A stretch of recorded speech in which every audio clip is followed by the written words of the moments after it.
Voici l'histoire d'un athlète d'élite qui a été littéralement avalé par le désert du Sahara.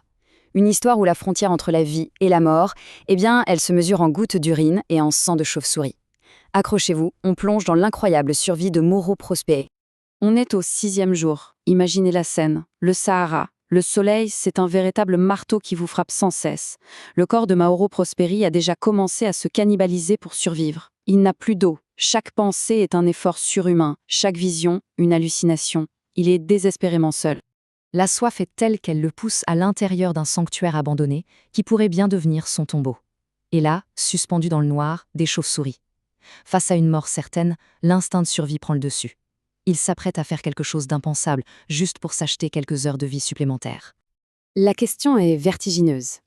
Comment un athlète olympique, une véritable machine humaine, a-t-il pu se retrouver si proche de la fin? Et surtout, où a-t-il trouvé la force de continuer? Pour comprendre, il faut revenir au tout début. Avant de parler de son calvaire, il faut d'abord comprendre qui était cet homme et la nature de l'épreuve qu'il avait choisi d'affronter. En 1994, Mauro Prosperi n'est pas un amateur. C'est un homme qui a fait de la discipline et de la douleur son quotidien. Policier, père de famille et surtout, pentathlète olympique. Son corps est une forteresse. Mais il s'apprête à se mesurer à un adversaire d'une toute autre trempe, le désert. Sa motivation? Voir jusqu'où il peut aller, jusqu'où il peut plier avant de se rompre. Et pour se tester, il ne choisit pas n'importe quoi. Il choisit le marathon des sables. Rien que le nom fait frémir. On la surnomme la course la plus dure du monde. C'est 250 km en 6 jours, en totale autosuffisance, en plein Sahara. Chaque coureur porte tout sur son dos. Tout, sauf l'eau, qui est distribuée au compte-gouttes à des points de contrôle très très espacés. Et attention, il faut bien comprendre l'époque. En 1994, ils sont à peine 135 coureurs, éparpillés dans cette immensité. On pouvait courir des heures sans voir âme qui vive. La sécurité était rudimentaire. Aujourd'hui, c'est plus de 1300 participants, un long serpent humain suivi par GPS. L'isolement total que Mauro va connaître, ça ne pourrait tout simplement plus arriver aujourd'hui. Allez, on entre dans le vif du sujet, le déroulement de la course et le moment précis où tout a basculé. Les 3 premiers jours, tout se passe bien. Mauro est en grande forme. Il est même 4e au début de la 4e étape, la plus redoutable. Il fait une chaleur écrasante, 46 degrés. Il court seul, porté par son esprit de compétition. Et puis, vers 13h, le ciel change de couleur. Une tempête de sable, un khamsin, lui tombe dessus avec une violence inouïe. Visibilité zéro. Pour ne pas être enterré vivant, il n'a qu'un seul choix, continuer à avancer, à l'aveugle, pendant 8 longues heures, au cœur de ce qu'il décrira plus tard comme une tempête d'aiguilles. Quand la tempête se calme enfin, le monde a changé. Le paysage est méconnaissable. Plus aucune trace, plus aucun repère. Dans sa hâte de rattraper le temps perdu, persuadé d'être sur la bonne voie, Mauro commet l'erreur fatale. Il court dans la mauvaise direction. Et chaque foulée l'enfonce un peu plus profondément dans l'inconnu. Et c'est là que son véritable calvaire commence. Seul, perdu, il va devoir puiser dans ses instincts les plus primaires pour survivre. Alors que la panique aurait dû le paralyser, son esprit d'athlète reste froid, lucide. Son premier réflexe, ce n'est pas de courir dans tous les sens, mais de réfléchir. Il se souvient d'un conseil de son grand-père, un ancien soldat, et urine dans sa gourde de rechange. Un geste qui paraît fou, mais qui est la première d'une longue série de décisions qui vont le maintenir en vie. Il marche intelligemment, aux heures les moins chaudes, jusqu'à tomber sur un abri providentiel, un marabout, la tombe d'un saint homme, abandonné au milieu de nulle part. Ce marabout est un abri, mais s'il devient vite une prison psychologique. Un hélicoptère de recherche passe si près qu'il peut voir le pilote. Il tire sa fusée de détresse, qui se perd dans l'immensité du ciel. Un avion, il brûle tout son équipement pour faire un signal de fumée. Une nouvelle tempête de sable se lève et étouffe tout. C'est comme si l'univers tout entier conspirait pour le garder là. À l'intérieur du sanctuaire, la survie devient extrême. Pour préserver l'urine qu'il a mise en bouteille pour boire, il utilise son urine fraîche pour faire cuire ses maigres rations. Et puis, il y a les chauves-souris. Poussé par la soif, par la faim, il en capture une vingtaine. Il leur coupe la tête et boit leur sang pour s'hydrater. C'est un acte de survie pur, brutal, viscéral. Après plusieurs jours et des espoirs de sauvetage réduits à néant, Mauro atteint son point de rupture. Et c'est là que le désert va rendre son verdict, d'une manière totalement inattendue. Le désespoir, c'est un poison lent.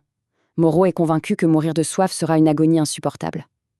Alors il prend une décision qui, sur le moment, lui semble la seule chose logique à faire. Un dernier acte pour sa famille, il écrit un mot d'adieu avec un bout de charbon pour qu'on retrouve son corps et que sa femme puisse toucher sa pension. Ensuite, il se tranche les veines. Mais au lieu de trouver la faim, il trouve autre chose. Le lendemain matin, il se réveille, il est vivant. La mort, comme il le dira lui-même, n'a pas voulu de lui. Mais pourquoi ? La raison, c'est un véritable miracle de la biologie humaine. Alors, comment c'est possible ? Ça s'appelle l'hémoconcentration. Sa déshydratation était si sévère que son sang était devenu une sorte de pâte épaisse. En se coupant les veines, le sang a coagulé presque immédiatement. C'est l'ironie la plus cruelle et en même temps la plus belle. La chose même qui était en train de le tuer, la soif, l'a empêché de mourir sur le coup. Cet échec à mourir, c'est comme une révélation. Si la mort ne veut pas de lui, alors il doit vivre. Un vieux souvenir refait surface, le conseil d'un Touareg. À l'aube, marche vers les nuages à l'horizon. C'est là que se trouve la vie. Ce n'est plus un coureur perdu, c'est un homme qui a retrouvé une mission. Révigoré par cette nouvelle détermination, il quitte le sanctuaire qui a bien failli être son tombeau.